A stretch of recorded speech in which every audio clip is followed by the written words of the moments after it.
All right and welcome to all. इस video में हम डिस्कस करेंगे यूपीएससी मेंस 2020 का जनरल स्टडीज़ पेपर 1। आज ये पेपर हो चुका है, तो सबसे पहले हम सभी 20 क्वेश्चन को तो एनालाइज करेंगे, कैसे आप अटेम्प्ट कर सकते हैं, कैसे अप्रोच कर सकते हैं, और हम जो डेली की आंसर राइटिंग प्रैक्टिस कर रहे हैं उसके बेसिस पे किस तरह से आप इसको काउंटर कर सकते हैं। नाउ स्टार्ट करते हैं। सबसे पहले मैं आपको बेसिक से डिटेल बता दूँ। 250 मार्क्स का क्वेश्चन होता है, पूरा क्वेश्चन पेपर आपको सॉल्व करना पड़ता है। उसके लिए टाइम अलाउड है 3 घंटे। और बेसिक जो इंस्ट्रक्शन है, देखिए टोटल 20 क्वेश्चन होते हैं, सभी क्वेश्चन को कंपलसरी करना होता है। हिंदी इंग्लिश दोनों में मिलेंगे आपको। और आपके लिए जो इंपॉर्टेंट है, जो भी आपने एडमिशन सर्टिफिकेट में मीडियम चूज़ किया होगा, यानी कि आपने हिंदी माध्यम चूज किया है, तो आप उत्तर हिंदी माध्यम में ही लिखेंगे। अंग्रेजी लिखते हैं तो आपका जो आंसर सीट होती है उसको रिजेक्ट कर दिया जाता है। उसके बाद इंस्ट्रक्शन है, क्वेश्चन नंबर 1 से लेकर 10 तक जो है 150 शब्दों में आप लिखेंगे, और क्वेश्चन नंबर 11 से लेकर 20 तक 250 शब्दों में आप लिखेंगे। अब जो याद रखना, जो वर्ड लिमिट दी है उसको माइंड में रखना। और सबसे ज़्यादा इंपॉर्टेंट जो इंस्ट्रक्शन है, जो अभी बच्चे फॉलो कर रहे हैं या अगला जनरल स्टडीज़ पेपर 2 देने वाले हैं, वो माइंड में रखना कि अगर पेज आता है उसको ब्लैंक है, तो उसको अगर सपोज 11th क्वेश्चन आपने किया, अगर 12th क्वेश्चन आप कर रहे हो और 11th क्वेश्चन छोड़ दिया, तो उसमें जो ब्लैंक पेज है उसको पूरी तरह काट दीजिए, ठीक है। तो जनरली इससे क्या होता है, एग्जाम समझता है कि आपने 11 ही क्वेश्चन किए हैं, फिर वो आपके आंसर सीट पढ़ता नहीं है। तो ट्राई ये करना कि जो आपकी आंसर सीट है या बुकलेट है, आंसर बुकलेट है, उसमें जो भी ब्लैंक पेज छोड़ रहे हो उसको कट कर देना, अपनी जो भी पेन यूज़ कर रहे हो आप, ठीक है। तो स्टार्ट करते हैं आज का डिस्कशन। तो सबसे पहला क्वेश्चन है, बिना किसी देरी के डिस्कस कर लेते हैं। इस पर मैं बताऊंगा कि किस तरह से अप्रोच रखनी है, कौन सा स्टैटिक पोर्शन पूछा गया है, कैसा फैक्चुअल है या करंट बेस्ड कौन सा है। ओके, सबसे पहले मैं ये बता दूं, वन ऑफ द एस्पिरेंट, हमारे सुपर 50 के ग्रुप के एस्पिरेंट ने हमें ये पेपर भेजा है, हम ये एनालाइज कर रहे हैं। सबसे पहला है क्वेश्चन नंबर 1। देखिए क्वेश्चन नंबर 1 क्या है, बहुत सिंपल है। The rock cut architecture represent one of the most important sources of our knowledge of early Indian art and history. हमारी देखिए अगर बात करें रॉक कट आर्किटेक्चर के बारे में, 10 मार्क्स का ये क्वेश्चन पूछा गया है कि रॉक कट आर्किटेक्चर किस तरह से रिप्रेजेंट करता है। सबसे पहले तो आप डेफिनेशन ही दे दें।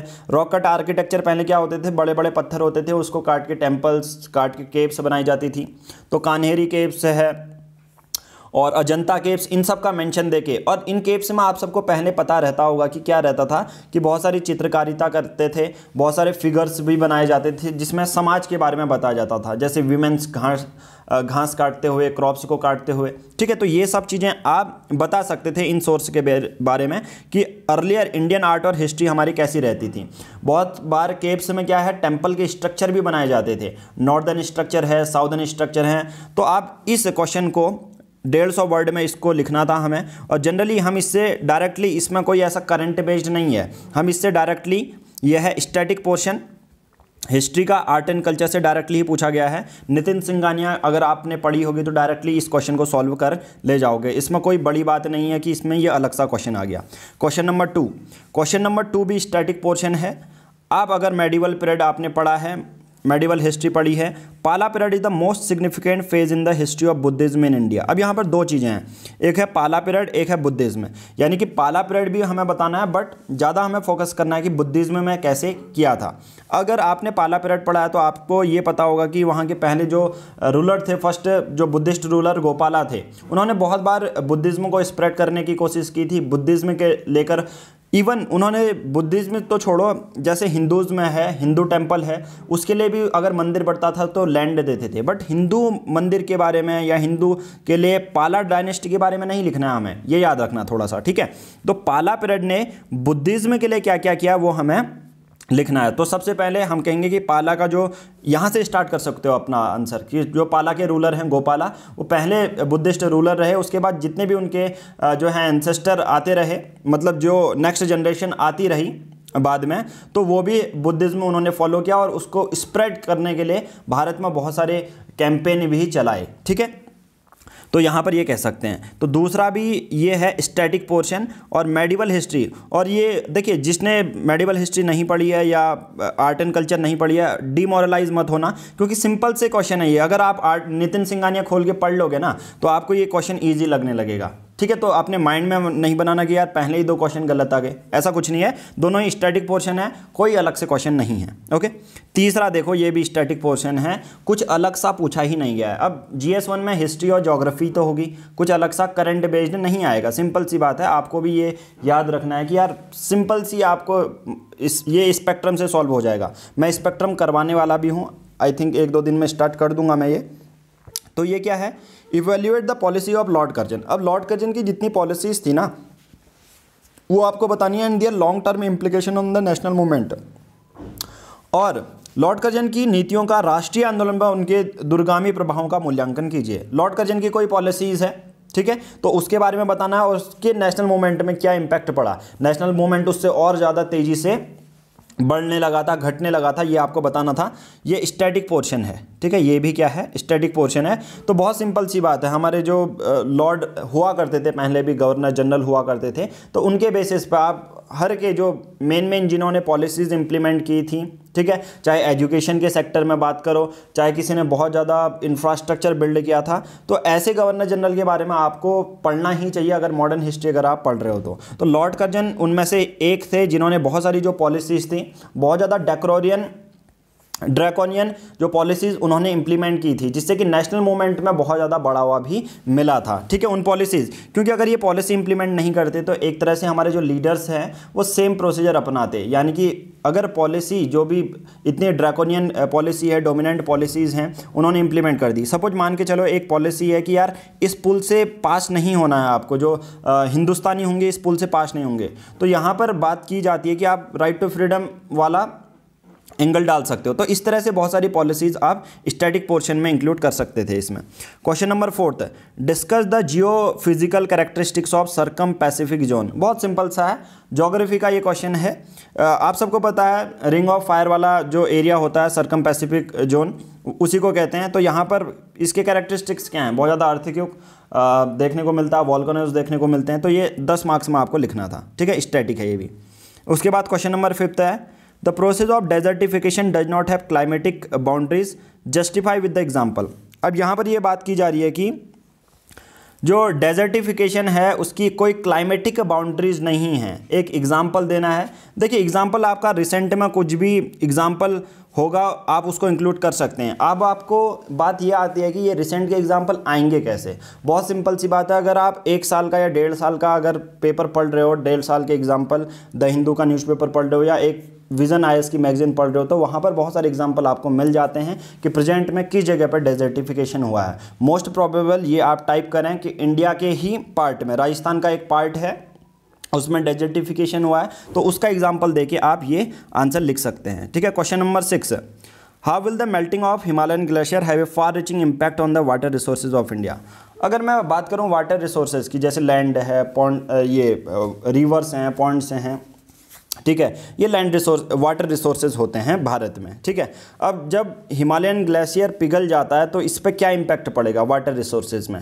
मैं ये कहूँगा कि बाद में एक इम्पैक्ट ये होगा कि जैसे वाटर लेवल बढ़ जाएगा तो जिसके फ्लड के चांसेस बहुत ज़्यादा हो सकते हैं, और अभी नॉर्थ ईस्ट में तो बहुत सारे फ्लड आपको देखने को ही मिले हैं, ठीक है। तो क्वेश्चन नंबर 6 ये है कि हिमालयन ग्लेशियर, तो इसको इस तरह से आप अटैम्प्ट कर सकते हैं 10 मार्क्स में, ठीक है। तो और ज़्यादा मैं इसमें डिस्कस नहीं कर रहा हूँ, जो चीज़ें हैं एक एक करके क्वेश्चन बता दे रहा हूँ। उसके बाद क्वेश्चन नंबर 7 देखो, account for the present location of iron and steel. अब ये देखो ये वाला जो क्वेश्चन है ना, ये अलग सा नहीं आया, ये क्वेश्चन ऐसा होता है रिपीटेड रहता है। क्वेश्चन का मतलब बहुत सिंपल है कि यार रॉ मटेरियल, सपोज बिहार में हमें रॉ मटेरियल मिलते हैं, रॉ मटेरियल बिहार में मिलते हैं, बट उसकी जो इंडस्ट्री सेटअप होती है ना, वो या तो दिल्ली में सेटअप होती है या मुंबई में सेटअप होती है या मध्य प्रदेश में सेटअप होती है। बिहार का कोई बहुत ज़्यादा बैकवर्ड इलाका है, हिंटरलैंड मान के चलो, वहाँ पर रॉ मटेरियल आपको मिल रहे हैं। तो ये ऐसा क्यों नहीं होता कि यार वहीं पर इंडस्ट्री सेटअप कर रहे हैं लोग, वहाँ पर इन्वेस्टमेंट क्यों नहीं करना चाहते हैं। सबसे पहले मैं ये बताऊँ कि लेबर तो अच्छे से मिल जाते हैं, पर वहाँ के जो रूल्स एंड रेगुलेशन हैं वो अच्छे नहीं हैं, डिस्प्यूट मैकेनिज्म अच्छा नहीं है, ठीक है। इन्वेस्टमेंट इसलिए नहीं करना चाहते क्योंकि वहाँ पर एक तरह से एक जो बेसिक फैसिलिटीज़ होती हैं ना वहाँ अवेलेबल नहीं है, ठीक है। अब सिंपल सी बात है, कोई भी अगर जो है बिजनेसमैन है वो उस जगह पर इन्वेस्ट करना चाहेगा जहाँ पर उसको बेसिक एमिनिटीज़ मिल जाए। दूसरा, उसके जो लाइफ है वो भी डेंजर में ना पड़े, क्योंकि बहुत जगह ऐसा होता है हिंटरलैंड में कोई भी बिजनेसमैन जाना पसंद नहीं करता। तो यहाँ पर ये इन कुछ रीज़न के साथ आप अपने इस 150 मार्क्स के आंसर को ख़त्म कर सकते हो कि क्यों प्रेजेंट लोकेशन आयरन और अभी के प्रेजेंट लोकेशन आयरन और स्टील इंडस्ट्रीज़ की कहाँ है। बहुत सिंपल सा क्वेश्चन है, कुछ अलग नहीं है। General studies paper 3 infrastructure part में ये आप पढ़ोगे, रमेश सिंह में ये चीज़ें दी गई हैं, ठीक है। ओके, नाउ क्वेश्चन नंबर 8 है, how caste lost its relevance in understanding the multi cultural Indian society, elaborate your answer with illustration. अब देखिए, मल्टी कल्चरल इंडियन सोसाइटी, हमारी जो सोसाइटी है वो पहले से ही मल्टी कल्चरल रही है, डाइवर्सिटी आप सबको देखने को मिलती है, बट अभी कहीं ना कहीं हमारी इनइक्वलिटी बहुत ज़्यादा बढ़ रही है, यहाँ पर कास्ट डिस्क्रिमिनेशन बहुत ज़्यादा हो रहा है। तो इसके बेसिस पर आप ये अपना 10 मार्क्स का आंसर लिख सकते हैं।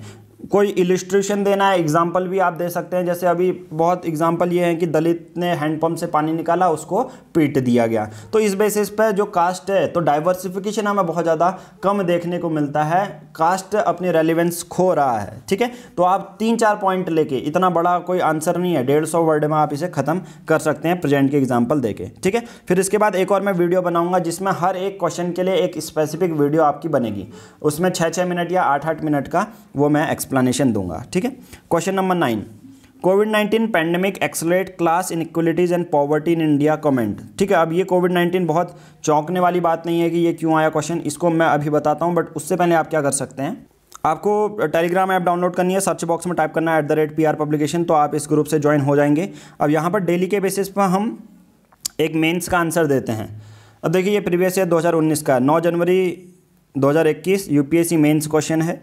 ये देखिए GS 1 का ही है जो आज का पेपर हुआ था। तो वर्ड लिमिट 150 शब्द की है। तो हम डेली के बेसिस पर इस ग्रुप में आपको ये चीज़ें अवेलेबल करवाते हैं, तो ये फ्री में आप कर सकते हैं। इसके बाद यहाँ पर लाइव आंसर राइटिंग भी की जाती है। बट आप चाहते हैं आप हमारे पेड सब्सक्रिप्शन को, पेड जो है प्लान को लें, तो ईयरली प्लान है, पूरे 1 साल तक द हिंदू के पेज वाइज, डेट वाइज आपको नोट्स मिल जाते हैं, NCERT 6 to 12 जिस्ट मिल जाती है, डेली आंसर राइटिंग मिल जाती है, फोन गाइडेंस, आपको इवन टेस्ट सीरीज भी मिल जाती है चैप्टर वाइज और क्लास वाइज। और सुपर 50 का प्लान जो 2021 के लिए प्रिपेयर कर रहे हैं वो हमारे सुपर 50 के बैच को ज्वाइन कर सकते हैं। आपको नंबर गिवन है 7505134891, इस नंबर पर कॉल भी कर सकते हैं और इस नंबर पर मैसेज भी कर सकते हैं। हम आपको पूरी डिटेल देंगे कि हम आपकी प्रिपरेशन में किस तरह से हेल्प कर सकते हैं। नाउ देखिए, ये वाला क्वेश्चन बहुत सिंपल है कि कोविड-19 ने कहीं ना कहीं इनइक्वलिटी बहुत ज़्यादा बढ़ा दी है, क्लास इनइक्वलिटी तो बहुत ज़्यादा, और पॉवर्टी। देखिए यहाँ पर 2 टर्म है। क्लास इनइक्वलिटी कैसे आप कह सकते हो, क्लास इनइक्वलिटीज़ में बहुत ज़्यादा इंपॉर्टेंट है कि जो अभी माइग्रेशन बहुत ज़्यादा हुआ, ठीक है, माइग्रेशन बहुत ज़्यादा हुआ, तो उसके बेसिस पे तो आप ये लिख सकते हो कि कोविड-19 के बेसिस पे जो हमारे इनफॉर्मल सेक्टर हैं उस पर जॉब चली गई, तो इससे पॉवर्टी पर बहुत ज़्यादा इम्पैक्ट पड़ा। क्लास इनइक्वलिटीज़ बहुत ज़्यादा इंपॉर्टेंट है। क्लास इनइक्वलिटीज़ में आप डाल सकते हो अपनी 2 चीज़ें, एक रूरल एरिया के बेसिस पे, एक अर्बन एरियाज़ के बेसिस पे। तो यहाँ पर एक तो इसका सब सेक्शन क्या डालोगे, एजुकेशन।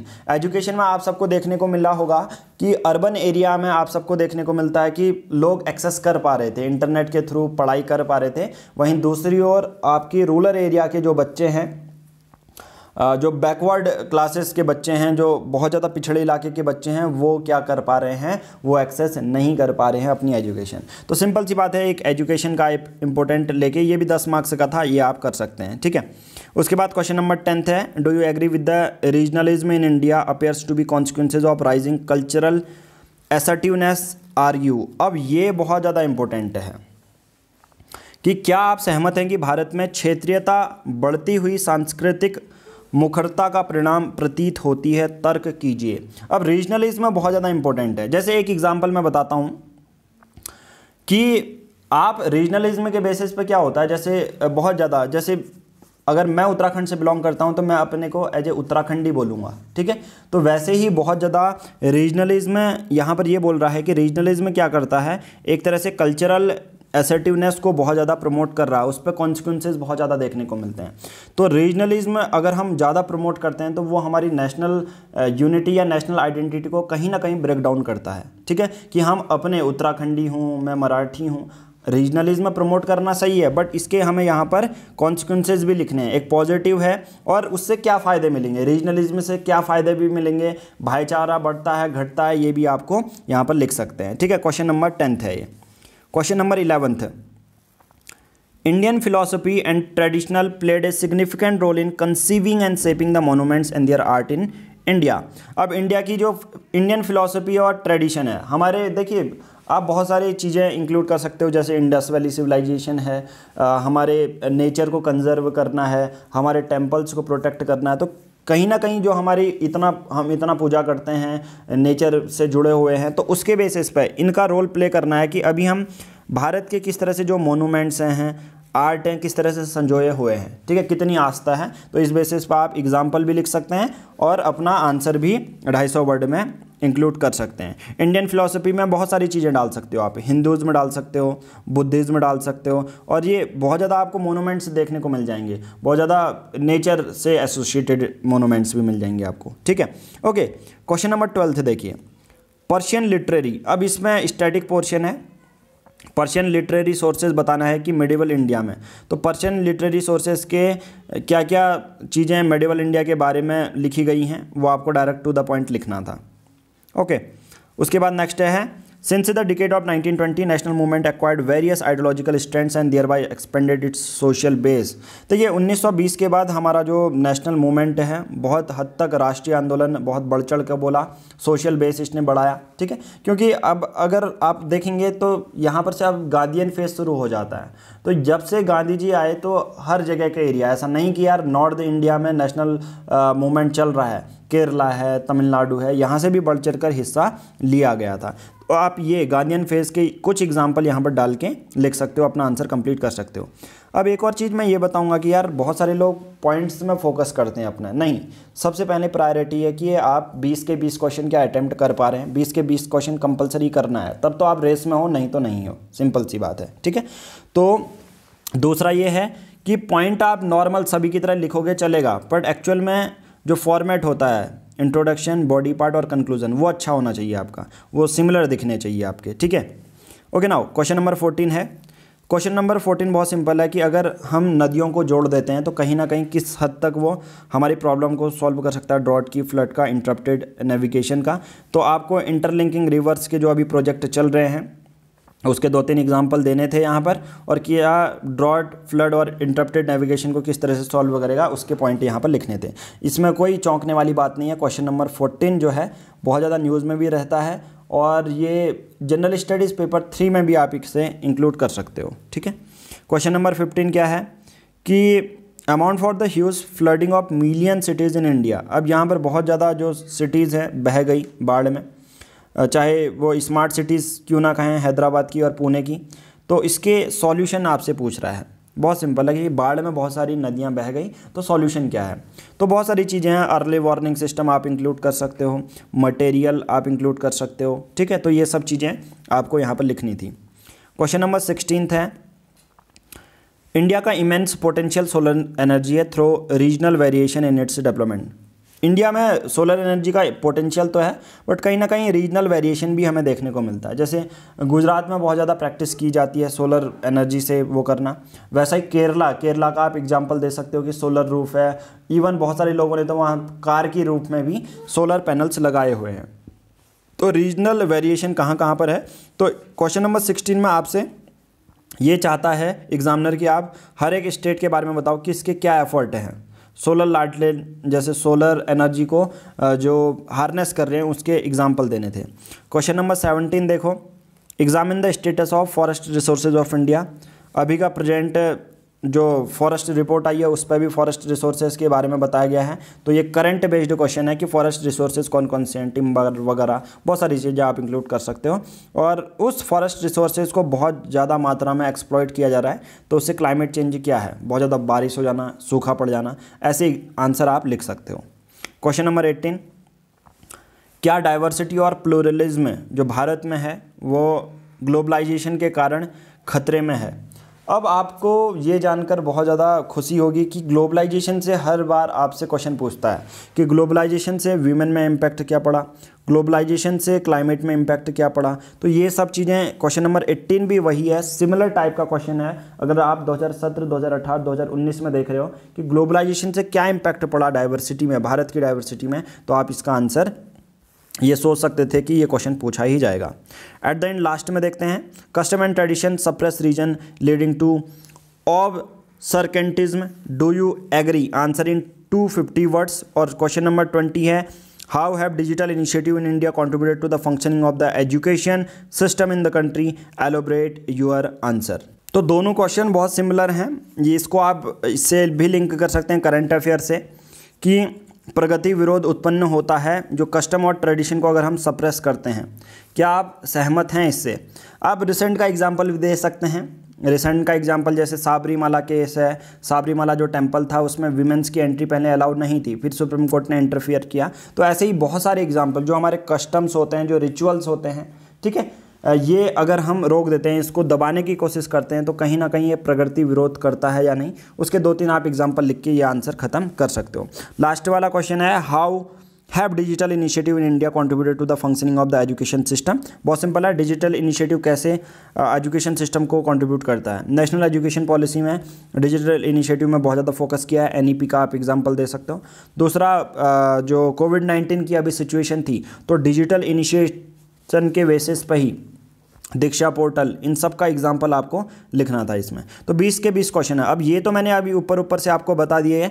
अब मैं आपको क्या करूँगा, हर एक जो क्वेश्चन का है 5-5 या 6-6 मिनट की सभी की मॉडल आंसर भी दूंगा कि इसको कैसे अटेम्प्ट कर सकते हैं, इसमें आप क्या लिख सकते हैं। अभी मैंने सिर्फ आपको ये बताया स्टैटिक पोर्शन कौन सा है प्लस करंट क्वेश्चन कौन सा है। तो आज की इस वीडियो में इतना ही। Thank you.